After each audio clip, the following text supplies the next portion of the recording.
Good morning, students. Welcome to your mathematics class. Let's start chapter 9 Profit and Loss, part 1. What is profit and loss? Lalaji is a shopkeeper.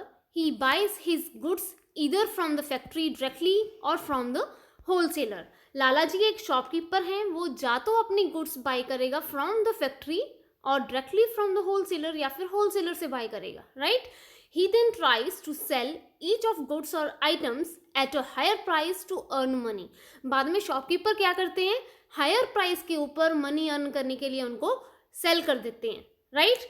If he succeeds, अगर वो सफल हो जाता है, he makes a profit, उसको profit होगा और gain होगा, और ही सफर्स अ लॉस, या फिर उसको लॉस भी हो सकता है, उसको प्रॉफिट भी हो सकता है इस तरह की सिचुएशन में, right?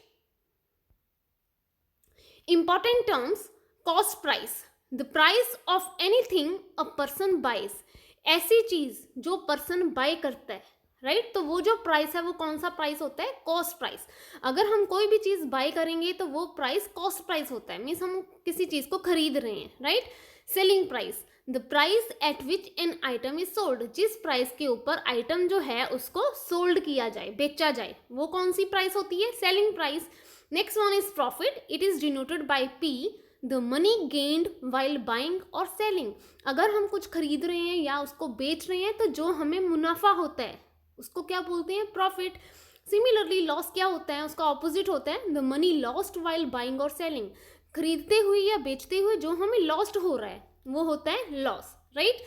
Next one is overhead expenses और कॉस्ट। ओवरहेड एक्सपेंसेस और कॉस्ट क्या होती है? The money spent on transportation, labour, repairing etcetera on buying the goods. जो मनी हम स्पेंड कर रहे हैं ट्रांसपोर्टेशन के ऊपर, लेबर के ऊपर, या फिर उस चीज को रिपेयर करने के लिए, तो वो होती है overhead cost, right? Next one is conditions to find profit और लॉस। प्रॉफिट और लॉस फाइंड करने की कंडीशंस क्या है? First condition, when the selling price is greater than cost price. जब सेलिंग प्राइस जो है वो ग्रेटर होती है कॉस्ट प्राइस के comparison, the man makes a profit और गेन, तब पर्सन को प्रॉफिट होता है, right? So selling price greater than cost price, in this situation a person have to find loss. तो उसको क्या होगा? पर्सन को अगर सेलिंग प्राइस ग्रेटर है कॉस्ट प्राइस के कंपैरिजन तो प्रॉफिट होगा। और फॉर्मूला क्या होता है प्रॉफिट का? Profit is equals to selling price minus cost price, right?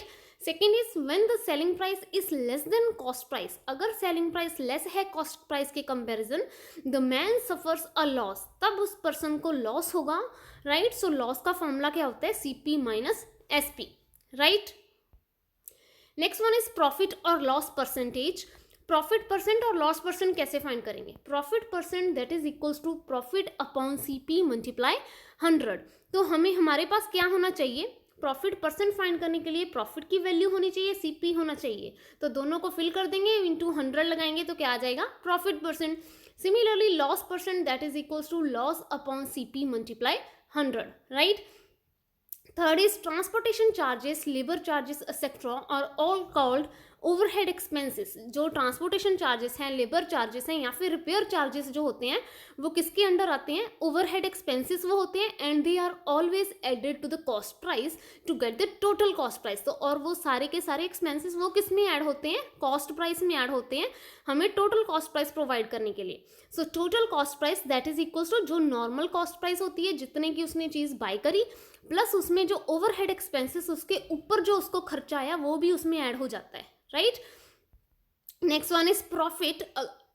अगर आपने फाइंड करना है, ठीक है, सो प्रॉफिट का फॉर्मूला क्या होता है? एसपी माइनस सीपी, बट यहाँ पे ओवरहेड एक्सपेंसेस भी बीच में इंक्लूड हैं, तो आपके पास क्या आ जाएगा?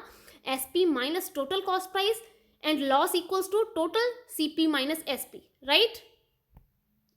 Thank you students and have a nice day.